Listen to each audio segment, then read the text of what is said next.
마음을 엽니다. 지평을 엽니다. 불통의 시대를 넘어 새로운 아침을 엽니다. 신율의 출발 새 아침. 신율의 출발 새 아침 3부 순서 광고 듣고 시작합니다.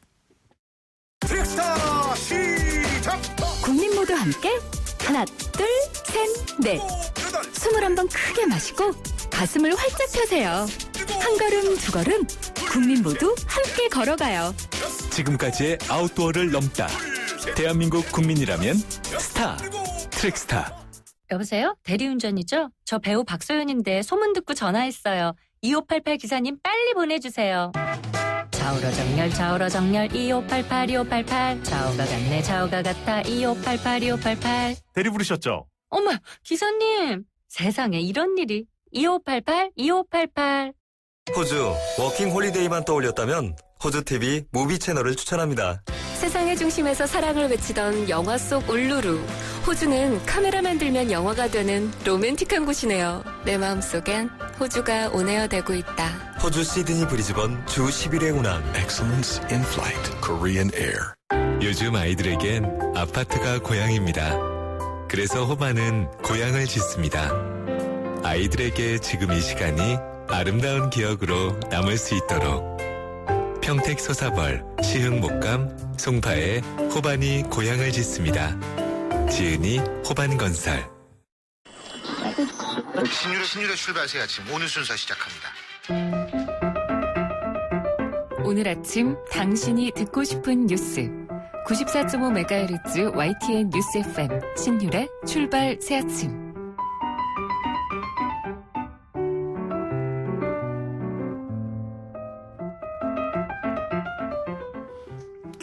앞서 일부에서 프랑스 테러에 대해서 알아봤는데요.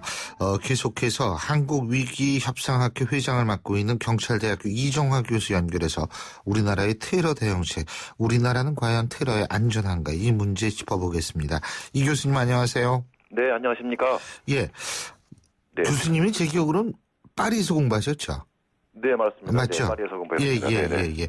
아유, 네, 그래서 더군다나 이런 문제 아주 더 좀 눈이 많이 가실 수밖에 없을 것 같은데. 네, 그렇다고 저 아는 그 프랑스 경찰관한테 제가 메일을 보냈습니다. 사건 터지고 바로. 예.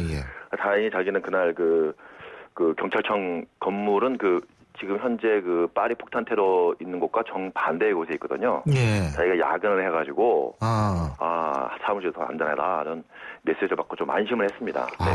그렇군요. 네. 근데요, 지금 이게 이제 프랑스 테러 이게 IS에 의한 소행인 것이 거의 확실해지고 있는 것 같은데, 네. IS가 61개국을 십자군 동맹으로 지정하고 거기에 우리나라도 들어가 있지 않습니까?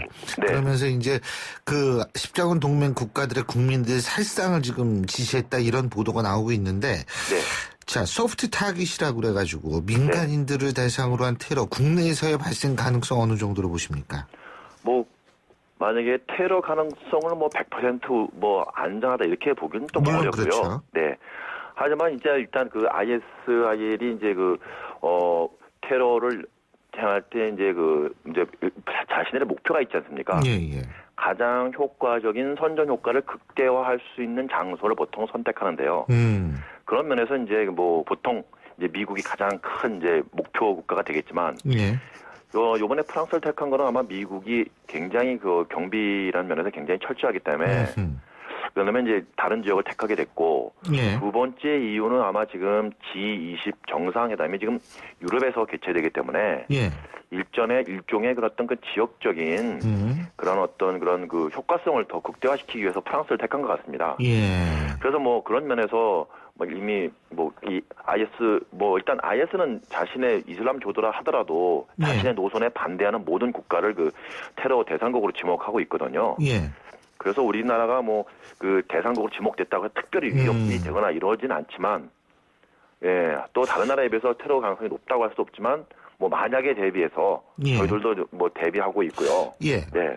그런 면에서 경찰청도 지금 대비하고 있습니다. 그래서 즉각 이번 파리 테러가 발생하면서 우리나라에 거주하는 프랑스 국민들이 거주하는 지역의 경계를 강화했고요.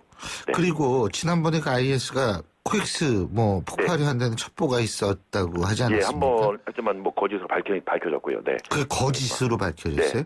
네. 그게 그러면은 잘못된 첩보였다? 네, 이제 신고는 있었는데 가보니까 폭탄을 찾지 못했죠. 아니, 신고가 아니라 그게 SNS 상에 올라와가지고 아프리카 그래서 말리. 신고를 계속 이제 갔는데 폭탄은 발견하지 못했습니다. 예. 어쨌든 우리나라의 테러 대비 수준은 지금 어느 정도라고 보시죠?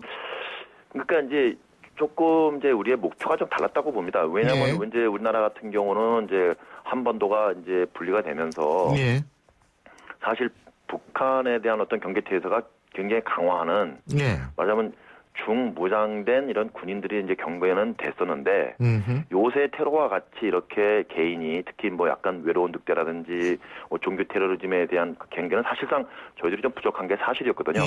그래서 이런 면에서는 좀 저도 강화할 필요가 있다 이렇게 공감하고 있습니다. 근데 지금 정부 차원에서의 테러 대응 법이나 규정은 33년 전에 만든 것밖에 없다고 그러더라고요. 예, 맞습니다. 네. 그거 가지고는 세상이 33년 동안 저도 33년 동안 20대에서 50대로 변했는데 이거 이대로 두면 안 되는 거 아니에요? 근데 이제 이렇게 분리해서 생각하실 필요가 있을 것 같아요. 법은 사실상 이제 사실 모든 것을 이제 마지막에 보루고요. 어떤 경찰이 대응 체제라든지 어떤 대응 능력은 상당히 계속 발전했죠. 33년 동안. 다만 제가 아까 말씀드렸지 새로운 위협 아닙니까? 지금 종교 테러리즘은. 그래서 사실 이제 대테러 방지법이 지금 우리가 33년 동안 제정이 안 됐다고 그러는데 거기에 상당히 또 이유가 또 있습니다. 왜냐하면 테러 방지법이라는 게 결국은 이게 현대 종교 테러리즘은 대량 살상을 목표로 하기 때문에 대테러 방지법의 가장 큰 목적은 이러한 테러가 발생하지 않도록 사전에 차단하자 이런 목적으로 법을 제정하고 그러기 위해서 사실은 말하자면 개인 정보를 좀 수월하게 수집해서 국가의 공안기관이 조금 더 정보 수집이나 공유를 활발하게 하자. 이게 사실 대테러 방지법의 기본 취지거든요. 그런데 이제 문제는 이제 우리나라 대테러 방지법이 이제 지금 현재 국회에 또 계류되어 있습니다. 그런데 이제 저도 이제 대테러 방지법 안을 저도 분석해 봤는데 문제는 이 대테러 방지법이 설사 통과된다 하더라도 실질적으로 테러 방지에는 별로 효과가 없다는 게 이게 문제인 거죠. 왜요? 그래서 사실 주무부처 외에는 사실은 공안부처 대부분이 사실 반대하고 있고요. 왜 효과가 없죠? 일단은 대테러 방지법이 가장 중요시돼야 할 정보 활동에 대한 수집 강화와 여기에 대한 공유가 전혀 규정되어 있지 않습니다. 공유. 그리고 정보센터를 정보기관에 설치하고 처벌을 강화한다. 이게 이제 주인데요. 사실 종교 테러리즘에 요번에도 파리 테러 폭발 사건에서 봤듯이 보통 이제 자살 테러가 많지 않습니까? 이런데 처벌을 강화하는 게 무슨 의미가 있겠습니까? 그런데 처벌 강화가 전혀 의미가 없지 않습니까? 이미 죽을 각오를 하고 있는 사람인데 그게 별 의미가 없다는 거예요. 이 정도면 사실 형법을 좀 바꿔서 또 가능한 얘기인데 그러면 이제 또 국가기관 설치한다고 그게 되는 게 아니거든요. 그러면 실제로 미국이나 유럽에서도 지금 현재 절실하게 느끼는 게 뭐냐면 현장에서 최일선에서 접촉하고 있는 경찰관이나 군인 이런 분들이 조금 더 빨리 정보를 파악하고 이것이 공유되도록 이런 면에 이제 중점을 둬야 되는데 근데 이런 면에서 또 국민들에 관해 합의가 좀 있어야 될 것 같아요. 합의가? 과연 테러 방지법을 통과시켜서 나의 어떤 사생활이나 인권이 조금 좀 침해되는 경향이 있더라도 테러를 위해서 내가 조금 동의하겠다. 이런 어떤 동의가 있어야 될 것 같습니다. 그래서 사실 테러 방지법이 통과되지 못하고 있는 실정입니다. 그러니까 지금 이렇게 말씀하시는 거 보면 제일 중요한 것이 일선 현장에서의 정보 파악과 공유인데 그렇다면 컨트롤 타워는 있어야 되는 거 아니에요? 이거를 공유할 수 있도록 만드는. 컨트롤 타워는 현재 있죠. 국정원이요? 국가정보원에서 하고 있고요. 국정원이 컨트롤 타워를 해야 된다. 근데 이제 이 면에 대해서 이제 다른 공안기관이 좀 반대하는 면이 있습니다.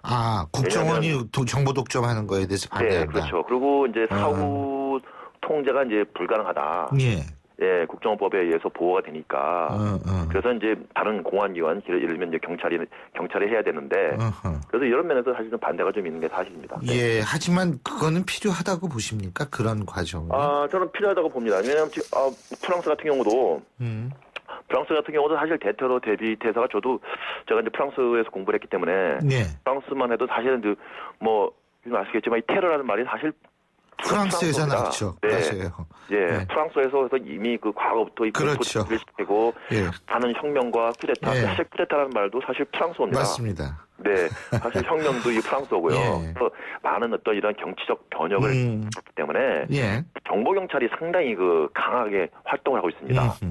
그래서 이제 강한데 그래서 이제 테러에 대해서 특히 이제 이제 알제리 전쟁 이후에 많은 어떤 알제리에서 많은 이슬람 교도들이 이제 프랑스로 넘어오면서 또 문제가 됐거든요. 예. 이런 면에서 정보 경찰이 강한데 그래서 경찰청장 밑에 이제 테러 정보만 분석하는 팀이 있고요. 예. 네, 프랑스 이제 경찰 특공대도 있고 그래서 예. 정보 수집 능력이나 작전 능력에서 예. 미국의 FBI나 이런 데 못지않다고 판단이 되는데 그런 면에서 그런 것을 좀 이런 태세를 했음에도 불구하고 이러한 사태가 벌어지는데 우리나라도 만약에 이런 대비 태세를 하더라도 분명히 어떤 발생은 할 겁니다. 다만 그것을 어떻게 조기에 제압을 해서 피해를 최소화하느냐 이것도 우리가 아주 좀 더 신중하게 생각할 필요가 있을 것 같습니다. 그러니까 테러를 방지할 수 있는 것이 최선이지만 네, 문제는 맞습니다. 테러가 발생을 한다 하더라도 그것을 어떻게 조기 사태를 제압하느냐 하는 부분을 위해서라도 이런 우리의 어떤 대비 태세라든지 제도적 정비는 필요하다 이런 말씀이시네요. 네, 맞습니다. 요번에도 사실은 제가 보기엔 굉장히 프랑스 경찰이 굉장히 효과적으로 잘 대응했다고 보이는 게요. 예. 동시에 6군데에서 사실은 테러가 그렇죠. 발생했지 않습니까? 예. 그다음에 최초에는 굉장히 레스토랑에서 길가에서 총격을 가한 이제 말하자면 미끼를 던져주는 식으로 이제 만약에 예. 이제 발생을 했어요. 그러면 사실 자칫하면 경찰이 거기 집중하다 보면 정말 중요한 핵심 목표를 우리가 놓칠 수가 있는데 이런 면에서 경찰이 굉장히 신속하게 대응을 하고 그다음에 바타클랑 극장에서도 사실 이제 인지 사태가 발생하면 조금 시간을 두는 게 이제 사실 정설인데 예. 그 안에서 정보가 인질에 대해서 한 사람 한 사람 죽인다는 정보가 이제 나오니까 바로 프랑스 경찰이 바로 진압작전에 돌입을 했거든요. 이런 면에서 보면 아주 제가 보기엔 굉장히 효과적으로 잘 대응한 것 같습니다. 그래서 이런 비슷한 유사한 사태가 만약에 서울에서 발생한다면 라는 가정에 하에서 저희들도 지금 시뮬레이션을 좀 해봐야 될 것 같습니다. 알겠습니다. 예, 오늘 말씀 여기까지 듣겠습니다. 고맙습니다. 네, 감사합니다. 예, 지금까지 경찰대학교 경찰학과 이종화 교수였습니다.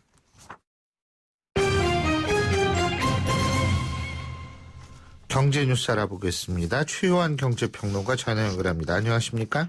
예, 안녕하십니까. 최요한입니다. 아이고, 이거 남의 나라에서 큰일 났는데 이걸 가지고서 우리가 경제적 영향 이런 거 좀 얘기가 뭐합니다만 그래도 어쩔 수가 없죠. 예. 이 프랑스 파리의 테러 세계 경제에도 영향을 미치고 그래서 우리나라 경제에도 좀 영향을 미치지 않느냐라는 분석이 있죠. 그렇죠. 전 세계 글로벌 경제에 대한 테러거든요. 예. 전 세계가 블록화돼 있으면서도 매우 유기적으로 연계돼 있어서 이 테러가 사실 어마어마한 영향을 미치는데 예. 유럽연합이 이미 낮은 물가 상승률과 저조한 경제 성장률로 허덕이고 있거든요. 예. 더 큰 타격이 있지 않을까 걱정이 됩니다. 그런데 더 악화된 상황은 이 EU, 그러니까 유럽연합의 내수가 죽게 되면요. 여기 기대고 있는 이제 중국과 우리나라 수출에 큰 영향을 준다는 거죠.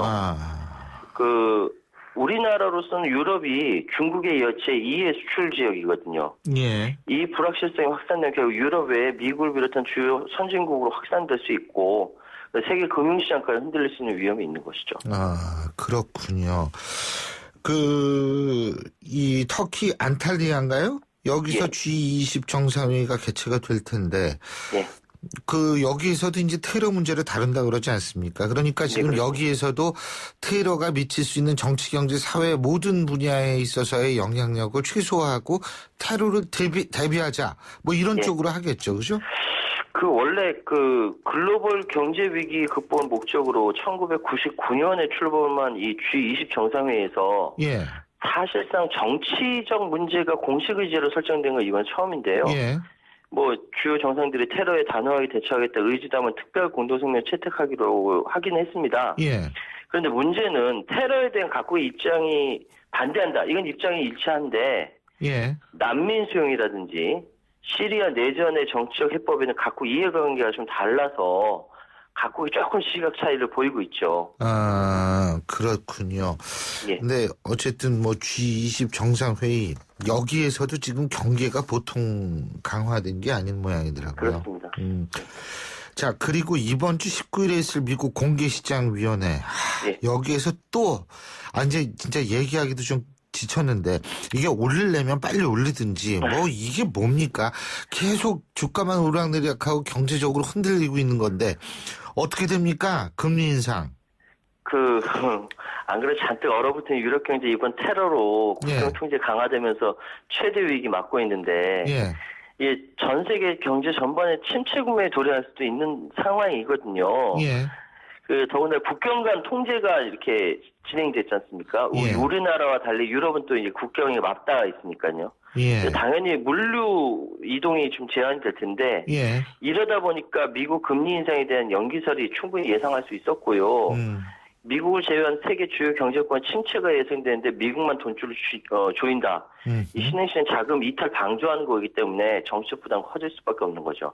그런데 미국 전문가들이 계속 금리 인상 12월 달에 할 거다라고 얘기하고 있는데, 그렇다고 이것 때문에 또 인상하지 않는다. 시장 불신 살 수밖에 없는 상황이니까, 그러니까 미국이 이러지도 못하고 저러지도 못하는 난처한 입장에 빠진 것 같아요.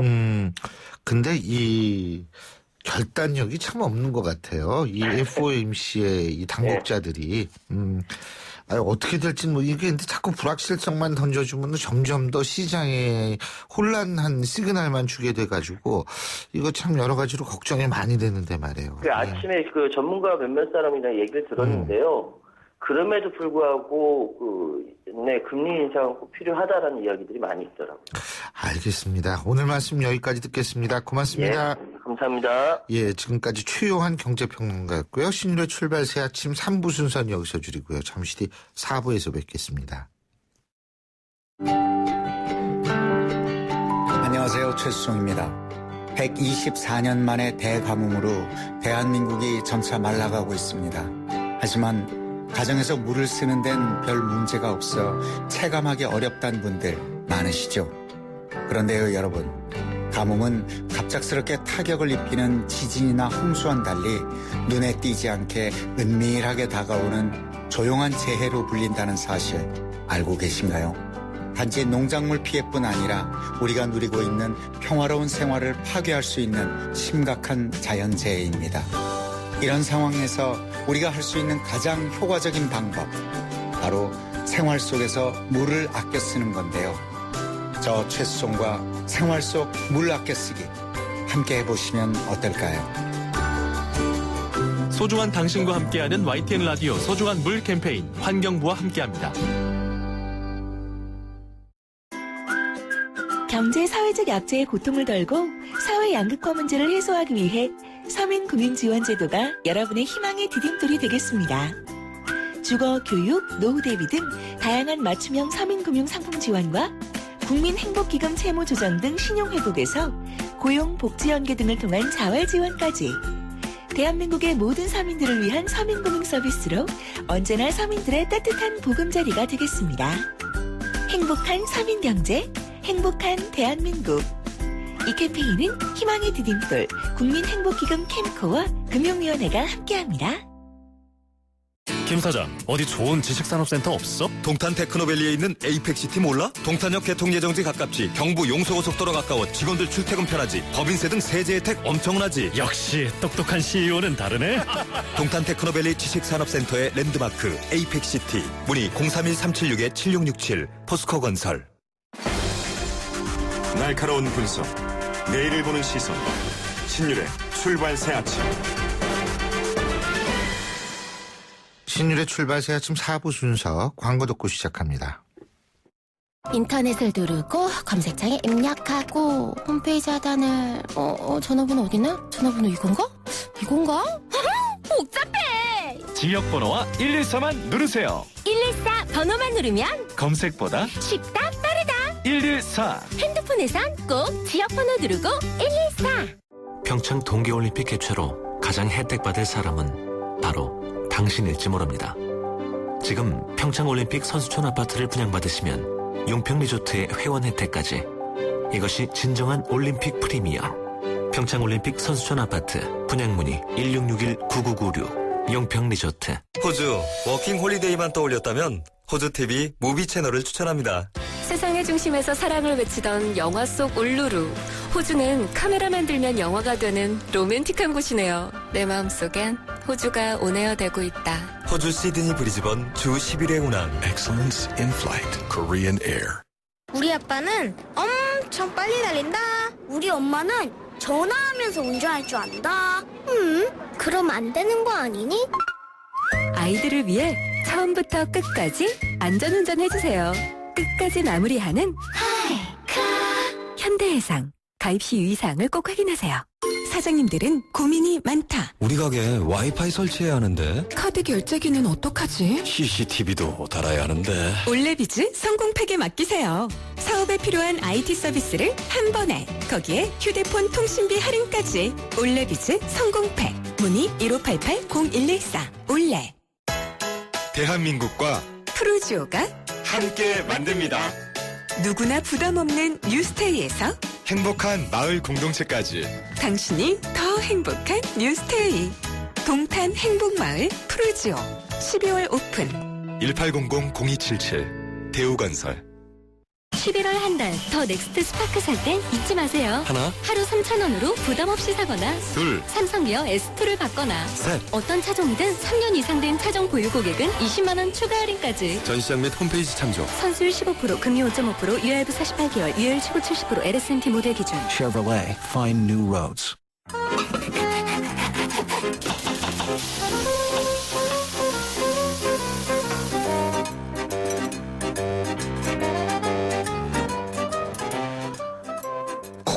먹방의 시대입니다.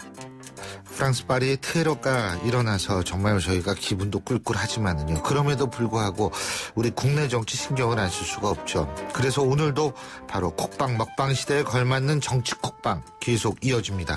정치 콕방 식사 한번 합시다. 오늘도 함께 하실 정치 셰프 두 분 소개해드리겠습니다. 청와대 홍보기획 비서관을 지내신 위덕대학교 이상희 부총장 나와 계십니다. 안녕하십니까. 어서 오십시오. 셰프 이상입니다. 예. 자, 그리고 중앙일보 기자 출신이시죠. 양지열 변호사 모셨습니다. 안녕하십니까? 네, 안녕하세요. 예. 자, 먼저 무슨 얘기부터 할까요? 이 진실한 사람 얘기부터 하죠. 진실한 사람. 여기다 진실해 보이는데. 요즘 유행을 합니다. 예, 진실한 사람. 만나서 한번 진실하십니까? 예. 아니, 뭐 진실해 보이세요, 부총장님. 저도 진실해 보이죠? 갑자기 눈을 피하고 싶은 생각이. 저도 되게 진실한데. 어떻게 보셨어요, 그래서? 그러니까 이게 뭐 진실한 사람이라 이름표라도 있었으면은 딱 붙이고 다니면 저 사람 진실한 사람이다 이라고 인정이 되는데 이게 이름표가 없지 않습니까? 예. 근데 저는 좀 현실적으로 이 말씀을 좀 드리고 싶은 게 대통령 입장에서 진실한 사람 이 부분은 저도 뭐 청와대에 오랫동안 근무했습니다만은 청와대에서 보면은 정치권이 굉장히 비생산적인 건 사실이에요. 뭔가 국정을 아주 뭐 활기차게 좀 이끌어 가려고 그러니까 이게 이제 우리나라는 상권 분립 아니겠습니까? 경제 금융적 차원에서 견제가 돼야 되니까 이게 불필요한 걸림돌이 된다는 생각이 가끔씩 들 때가 있어요. 그런 측면에서 본다 그러면 박근혜 대통령의 진실한 사람의 워딩 그 자체는 좀 되도록이면은 국정을 잘 이끌어 나갈 수 있게 도움이 될 수 있는 사람들이 협조할 수 있는 사람들이 국회의원이 됐으면 좋겠다. 뭐 이런 바람이 아닐까라는 생각이 좀 들어요. 그렇죠. 아니, 뭐 저는 이 진실한 사람, 저 국방이니까 이게 비교하자면 맛있는 음식인데 맛있는 음식이라는 게 너무 범위가 모호하지 않습니까? 누구 입맛에 맛있는 음식인지도 잘 모를 것이고 그러면 누구 입맛에 그럼 말씀을 하신 사람의 입맛에 맛있는 음식 내지는 진실한 사람이라면 그게 또 다른 사람들에게는 어떻게 통해야 될지 입맛만큼 다양한 게 없는 것인데 이거 어떤 것을 공통적으로 쓸어낸다는 게 참 어려운 거 아닌가. 게다가 이게 또 매운맛을 예를 들어서 좋아하는 지역, 좋아하는 분들이 있다면 그분들 외에 다른 분들은 그 맛을 어떻게 평가할 거고 그게 맛이 없다고 할 수도 없고 맛이 있다고 할 수도 없지 않습니까? 그 어떤 사람에게 틀림없이 맛있는 거니까 그만큼 어려운 말씀을 하셔가지고 제가 좀 법학하기 전에 원래 철학과 전공인데 원래 이런 말 어려운 말 좋아하는데 요즘 머리가 좀 아픕니다. 판단이 안 섭니다. 잘. 자, 그 판단이 안 서기 위해서 요새 인터넷상에서 SNS상에서 돌고 있는 거 여러분 보셨죠? 진박과 가박 자가진단법. 아래 항목 중 5개 이상이면 가박. 이거 보셨죠? 이른바 진박 고르기 수능. 이런 것도 등장을 했는데 근데 여기서 제일 재밌는 게 뭐냐면 하여간 뭐 여러 가지가 있어요. 예. 누구 선친상가에 초원했으면 2개로 본다 뭐 이런 거 있고 아이 재미나지 누가 이거 만들었는지 재밌는데 용어 자체도 설명을 좀 해주셔야 될 것 같아요. 요즘 말들이 워낙 많아서 진박 진짜 박이고 진박이죠. 가박도 가짜 용박이죠. 용박 그 끝에 무슨 얘기 있는지 아세요? 이 진박, 가박, 자가진단법 맨 끝에 의원님께 보고하여 진단 후 전문가 상담을 받으시면 좋습니다. 근데 어쨌든 진박, 가박, 요새요 칭박도 있어요. 칭박. 칭박은 뭐냐면 자칭, 칭박, 칭박. 용박. 우리 용박은 또 이한구 의원께서 이제 저희 인터뷰에서 용박 쓰셨는데 자, 이거 진짜 뭐 이건 박근혜 대통령 마케팅이 사방에서 나오고 있어요. 근데 총선에서 대통령을 얘기할 게 아니라 국민을 얘기해야 되는 거 아니에요? 아니, 그렇죠. 지금 상황 음식에서 빗댄다고는 어떨까요? 저부터 말씀드릴까요? 음식이라는 게 무조건 먹는 게 다가 아닙니다. 체형을 크게 하고 체질을 좋게 하고 이렇게 먹는 게 다가 이 음식이라고 보는데 음식이 사실 그 본질은 다른 의미가 또 있는 게 있어요. 뭐냐 그러면은 남을 배려하고 남과의 관계를 돈독하게 하고 또 자기 억제력, 자제력 이런 것을 가리키는 것이 음식을 먹는 또 기본이라고 볼 수가 있습니다. 일종의 음식에 대한 예절이죠. 우리나라는 전통적으로 음식에 대한 예절이 있습니다. 그래서 오늘 제가 말씀드린 음식은 5첩 반상을 말씀드리고 싶어요. 뭐 12첩 반상도 있고 여러 가지 반상도 있는데 보통 이제 평민들이 하면 5첩 반상 정도는 이제 먹을 수 있다라고 본다 그러면은 이 국회의원 후보 되신 분들 방금 말씀하셨습니다만 용박, 가박, 친박, 칭박 뭐 다 있지 않습니까? 이런 분들이 자식과 함께 자녀와 함께 겸상을 차려서 5첩 반상을 드셔볼 필요가 있다. 이게 왜냐 그러면은 우리나라 옛날부터 겸상이 있었습니다. 뭐냐면은 할아버지와 손자가 한 7살 되지 8살 정도 되면 할아버지가 겸상을 하거든요. 겸상을 하는데 그것이 왜 하냐 그러면은 할아버지와의 관계를 돈독하게 위해서 하는 것이 아니고 할아버지를 통해서 음식에 대한 예의를 배우고 거기서 인생을 배우고 새로운 법도를 배워서 관계를 돈독히 하는 그런 인생의 진리를 배우기 위해서 겸상을 합니다. 그래서 겸상을 했는데 거기서 나오는 것들이 뭐 여러 가지 많이 있습니다만 어른보다 먼저 숟가락을 들지 않아야 된다. 그다음에 뭐 상추 3이나 밥숟가락을 크게 떠서 맛보는 어른이니까 눈을 부라리며 먹었으면 안 된다. 이런 것도 있고요. 눈을 부라리면서 먹으면 안 되는구나. 간장이나 김치 등 기본 반찬. 이 기본 반찬 외에는 어른이 손든 후에 먹는다.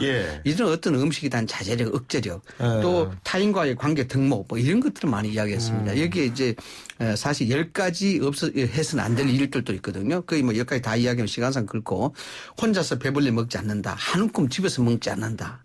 그다음 뼈까지 아작거리며 먹지 않는다. 이런 10가지의 덕목들이 있습니다. 이런 것들이 음식을 단순히 먹는 데서 그치는 것이 아니고 예절과 관계에 대한 부분을 이야기하는 것이죠. 제가 왜 이런 말씀을 드리냐 그러면은 지금 정치를 하시겠다고 나시는 분들 아니겠습니까? 정치를 권력으로만 봐서는 안 된다는 거예요.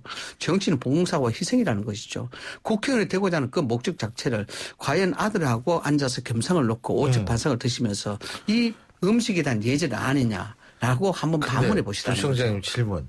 희생으로 생각하는 정치인이 몇 퍼센트라고 보세요? 지금 이거 나오려고 막 그런 거 보면 막 우리나라 막 희생하려고 하는 사람. 제 같은 평론하는 사람들은 단 한 사람이 그런 사람이 없더라도 단 한 사람이 생기기를 기도하는 마음에 드는 마음을 해야 되거든요. 단위론적으로. 이런 얘기조차도 안 한다 그러면 희생이라는 단어 자체도 없어지는 그런 안타까운 현실이 되니까 이런 얘기 하는 겁니다. 알겠습니다. 그래서 얼마나 많은 이 소위 사칭들이거든요. 제가 19대 총선 때 출마를 한 적이 있습니다. 출마했는데 그 당시 이명박 대통령 때였었는데 출마하니까 7명의 후보가 난립했어요. 전부 이명박 대통령의 명을 받들고 나온 사람. 단 한 사람도 나는 이명박 사람이 아니라는 사람이 없습니다. 그 당시에도 전부 가짜 친이들이 판을 쳤습니다. 정작 비서관 출신 나는 뒤로 밀렸습니다. 이런 것들이 정치가 과연 뭘 위해 정치를 하시겠냐, 뭘 위해 배지를 다시겠냐고 묻는다 그러면 그게 자신 있게 이야기할 사람들은 그런 용기가 있어야 된다. 알겠습니다. 우리 양 변호사님은? 저는 골라온 음식은 푸아그라 파이입니다. 푸아그라는 뭐 고소하죠. 푸아그라는 거의 간이나 오리 간 같은 건 이제 프랑스 최고급 요리 중에 하나이고 하필 이게 파이라고 하는 거는 그 안에 그러니까 버터를 위주로 많이 해서 안에 싸서 안에 뭐가 들어있는지 모르게 만드는 게 이제 파이지 않습니까? 근데 이제 단순하게 이 파이가 요즘에야 고기가 빵 속에 들어가 있다는 게 흔한 일이지만 사실 이게 만들어진 거는 이게 모트퀴진의 아주 대표적인 음식이거든요. 당시 이제 마리 앙투아네트나 루이 14세로 대변되는 프랑스 최고급 요리가 만들어졌던 시절에 나온 것들이 이렇게 지방이 많고 고기나 이런 것들을 빵에 싸서 먹는 이런 음식이 그때 당시 만들어진 것인데요. 들으면 딱 아시겠지만 그때 당시 프랑스 백성들, 국민들은 정말 가난하고 헐벗고 경제가 너무 어려서 못 먹고 못 살 때 이렇게 지방기가 너무 넘쳐나는 음식을 먹었다는 점에서도 또 저는 한 가지를 꼽은 거고, 두 번째 처음에 말씀드린 것처럼 이게 뜯어서 먹어보기 전엔 진짜 뭐가 들어있는지 모른다는 측면에서 파이를 고른 건데요. 이게 근데 한번으로 생각해보면 푸아그라가 저 비난을 많이 받는 음식 아닙니까? 맞습니다. 그 거위 학대, 이게 만드는 과정에서도 억지로 예. 그 곡식 같은 걸 먹이고 컴컴한 데 가둬놓고 먹이는 바람에 만들어지는 과정에서도 무리를 많이 받는 음식인데 또 이게 해피이면 최고급 음식처럼 유통이 되고 있고 그런데 또 아이러니하게도 이런 거 많이 드시면 어떻게 되죠? 콜레스테롤 넘쳐나서 동맥경화로 또 일찍 가실 수도 있다는. 그러니까 참고적으로요. 예. 먹는 것과 콜레스테롤은 그리 관계가 없다는 또 학설이 최근에 연구는 많이 있습니다. 어쨌든 그렇게 학설이 나오고 있어요. 푸아그라 자체는 뭐가 맞는지 모르겠습니다. 예. 콜레스테롤까지 안 가더라도 지방이 많아서 버터 대신 쓰이기도 하지 않습니까? 양 변호사님은 콜레스테롤 걱정 안 하셔도 될 텐데 뭐. 하시는데 그렇게 복합적인 의미에서 우리 둘이 걱정해야지. 아니 콜레스테롤. 이상희 총장님도 날씨는 저희들은 부은 겁니다. 저도 마찬가지예요. 정리를 드리자면 민심과 동떨어진 고급 음식만 찾고 있다는 의미에서 푸아그라파를 골랐습니다. 근데 있잖아요. 이 와중에 또 그 홍문종 의원이 이원 집정부제 개헌을 얘기했어요. 예? 어떻게 보십니까, 총장님은? 저는 충분히 의도가 있는 발언이라고 봅니다. 아니 근데 질문. 김무성 대표가 얘기할 때 막 난리가 났는데 그러니까 홍문종 이거 어떤 얘기를 하는 누가 얘기를 하느냐에 대해서 다른 건가요, 이게? 아니, 그러니까 이게 정치가 어제 다르고 오늘 다르고 그런 거 아니겠습니까? 상황에 따라 아주 기민하게 반응하는 그게 바로 정치죠. 신기해요. 그런데 또 긍정적으로 보자면 정치가 또 이만큼 기민해야 되지 않겠습니까? 시류에 야합한다, 영합한다 뭐 이런 표현도 될 수 있겠습니다만 그런데 왜 제가 이게 충분히 의도될 수 있는 그런 얘기냐 하냐 그러면은 이게 시기상으로 지금 적절치 않은 얘기는 될 수 있어요. 그런데 홍문정 의원이 어딘가를 가만히 보면은 통상적으로 정치인들이 이렇게 폭발성이 강하고 휘발성이 강한 얘기를 할 때는 개인적인 생각을 전제로 이야기를 하고 또 개인적인 생각임을 밝히고 이야기를 하는 게 통상인데 그 워딩 자체를 보면 저희라는 말, 우리라는 표현이 많이 들어가요. 그러니까 이런 것은 뭐냐 그러면은 아주 잘 짜여진 각본의 이야기보다는 어느 정도 이 이야기에 대해서는 충분히 공감대가 형성이 되고 있다. 다만 여기서 이제 친박들이 상당히 이건 뭐 그 얼토당토한 얘기다. 청와대에서는 개벽다리 이론까지 이야기를 할 정도로 강하게 지금 반발하고 있지 않습니까? 이게 세상이라는 게요. 물론 개인적인 생각입니다만 어떤 사안에 대해서 지나치게 부정을 해도 문제고 지나치게 부정하지 않아도 문제인데 저는 이게 친박의 입장에서는 상당히 권력의 안정, 또 정권의 안정 이런 부분에서는 충분히 해볼 만한 아젠다로 뜰 수 있지 않나 그런 생각은 좀 듭니다. 어떻게 보세요, 양 변호사님? 아니 저는 뭐 헌법, 저는 이제 변호사니까 그 헌법에 바꿔야 될 필요성에 대해서는 조금 생각하는 부분이 있어요. 근데 87년 헌법의 기본권이라든가 국민을 위한 권리 이런 보장 이런 부분은 굉장히 잘 돼 있는데 세상이 바뀌다 보니까 거기에 안 맞는 부분은 많이 있지만 거기에 권력 구조를 개편하는 논의가 나온다는 건 저는 좀 아이러니인 것 같아요. 그러니까 87년 헌법에서 여러 가지 손봐야 될 부분이 많지만 정작 국민들이 느끼기에 이게 대통령제를 할 거냐 이원집정부를 할 거냐 이거에 관심 있는 국민들 얼마나 될까요? 그래서 전혀 상관없이 헌법에서 이런 부분이 우리 국민에게 부족하니까 이런 부분을 해주겠다는 게 아니라 어떤 부분이 통치 권력을 잡고 유지하는 데 유리한가를 생각하고 계신 게 아닌가 하는 불길한 생각이 좀 듭니다. 근데 솔직한 얘기로 저는 뭐라고 생각하냐면 정당의 존재 목적은 권력을 유지하거나 권력을 잡는 데 있어요. 그렇죠. 그런데 그걸 가지고서 이 권력을 아니 어떤 정치인이 권력을 넘겨주려고 생각하겠습니까? 솔직한 얘기로. 근데 권력을 잡는 방법 자체가. 근데 이제 문제는 뭐냐면 룰을 바꿔가지고 잡으려고 유지하려고 한다? 그게 그렇죠. 문제라는 굳이 말씀이시죠? 그렇게까지 왜 그 룰에 집착을 하냐는 거죠. 자, 그리고 여당 얘기해야 돼요. 야당. 지금까지 여당 얘기했으니까. 이 여야가 헷갈리네, 이제는. 자, 지금 말이에요. 이것도 빨리 읽어줘야 돼요. 13일 한국갤럽 11째 둘째 주 여론조사고요. 자, 이 여론조사는 11일부터 13일까지 만 19세 이상 남녀 1012명을 대상으로 휴대전화 RDD 표본 프레임에서 표본을 무작위 추출해서 전화조사원 인터뷰 방식으로 실시가 된 거고요. 표본 오차는 95% 신뢰 수준에서 플러스 마이너스 3.1%포인트고요. 응답률은 20%인 다 읽었다. 이 여론조사를 보면은요. 이 여론조사를 보면 이게 김무성 대표가 문재인 대표를 꺾었어요. 호남에서. 네? 꺾었어요. 이거 어떻게 보십니까? 치욕이죠.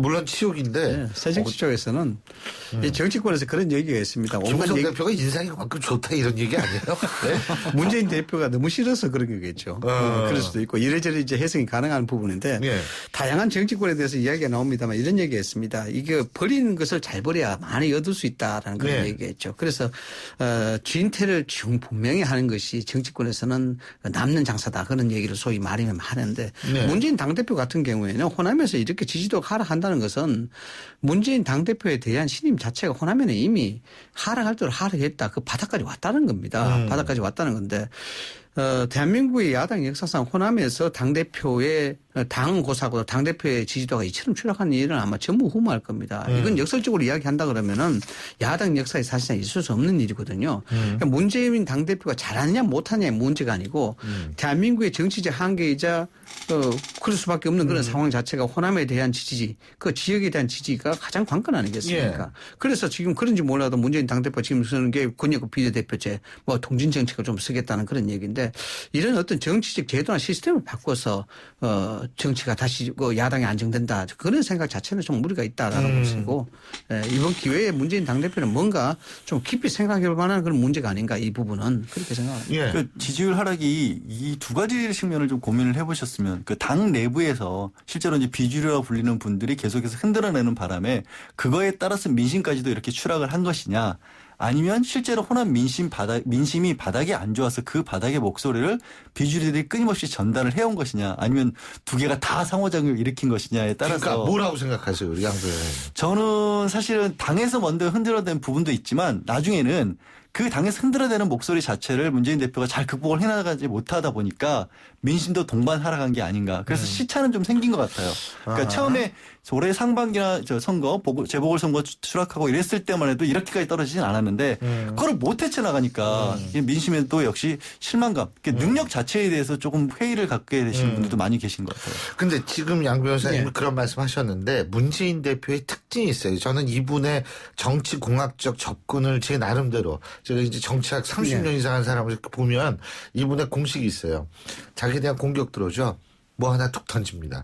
예를 들면은 지난번 4.19 재보선 때 그거 끝나고 나가지고 갑자기 5월 19일인가 혁신위원회 만들겠다 툭 던지죠. 12.8 재보선 딱 끝나고 나가지고는 갑자기 그때 그 다음 날에 어떤 아젠다를 던졌는데 갑자기 생각이 안 나네요. 12.8 재보선 다음에도 그랬거든요. 그러니까 꾸준히 계속해서 그리고 이번에는 또 뭐냐면 또 안철수, 박원순 자기 이렇게 해서 희망 스크럼을 또 얘기를 하는 거예요. 지난번에 거부를 했음에도 불구하고. 그러니까 이게 이분의 아주 전형적인 바로 보셨는데요. 특징이에요. 제가 이렇게 보니까. 그러니까 이게 정면 돌파가 아니라는 거죠. 그러니까 이슈를 덮겠다는 얘기인데 이게 한두 번 통하지 계속 통하지 않아요. 그러니까 여당이 아니고 야당이거든요. 야당에 대한 정치는 절대적 감동을 전제로 합니다. 국민들한테 드라마를 전제로 하고 감동을 전제로 하는데 그만큼 감흥이 있어야 되는 것이죠. 방금 말씀하셨던 교수님의 그 얘기는 뭐냐면 전형적으로 문재인 당대표의 정치공학적 스타일은 밑도를 빼서 윗도를 갠다는 거예요. 그러니까 이게 안 된다는 겁니다. 그래서 소위 말해서 뭐 감동을 줄 수 있는 그런 어떤 그게 나와야 되는데 반성이나 성찰이 없이 다른 아젠다로 또 아젠다를 소위 불러서 불을 끄겠다 이런 그 어떤 그 형태로 자꾸 정치가 전개되다 보니까 이게 자꾸 신임을 받지 못하고 외연을 받고 있는 거예요. 그래서 악순환인 것이죠 이것이. 그게 참 문제예요. 그게 문제여가지고 이게 좀 어떤 면에 있어서 계속 같은 전략으로 나가는 것 같은데.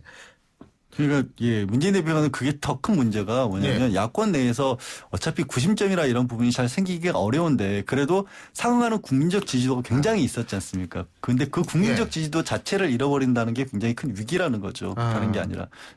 10월 29일 날 뭐가 있었는지 알았어요. 국정교과서 관련 기자회견을 해가지고 이 사회적 논의기구를 만들면 이거 물론 그래서 강하게 치고 나갔었죠. 우리 지금 하고 있는 예를 들면 국회정 이 수도 뭐 서명운동 이런 거 그만두겠다. 갑자기 그 얘기 꺼냈거든요. 근데 제가 그걸 그렇게 든 이유 중에 하나는 10월 29일 그 선언만 보더라도 같이 반대 운동을 하고 있던 정의당 쪽이나 천정배 의원 측에는 얘기를 안 한 것으로 알려지고 있어요.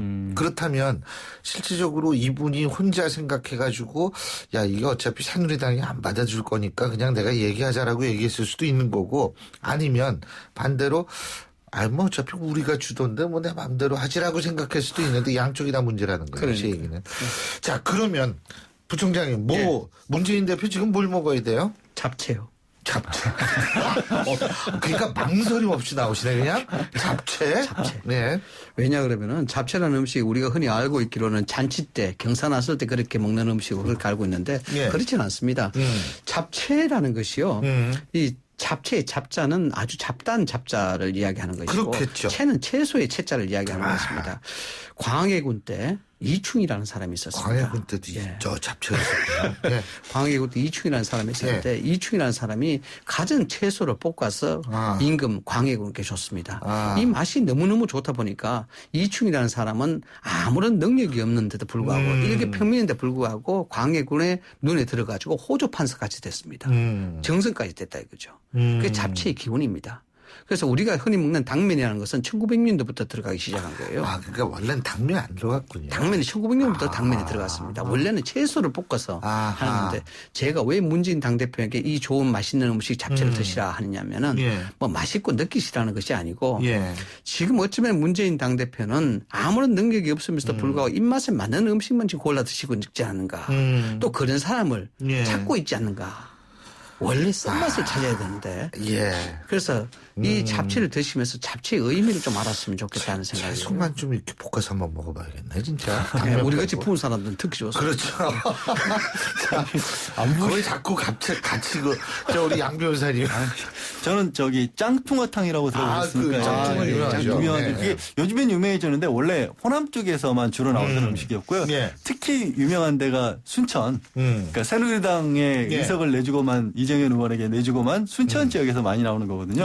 이 짱뚱어탕이 갯벌에서 살아서 짱뚱어가 아가미로도 숨쉬고 피부로도 숨쉬는 수륙 양용 물고기고 생기가 굉장히 무섭게 생겼지만 아주 단백질과 미네랄의 보고입니다. 그래서 다른 거 없고요. 저는 복잡하지 않고요. 그냥 호남 지역에서 나오는 호남 토산품 음식품으로 호남 미식점 다시 잡아보라는 양 변호사님이 서양에서 동양으로 돌아오셨습니다. 맞습니다.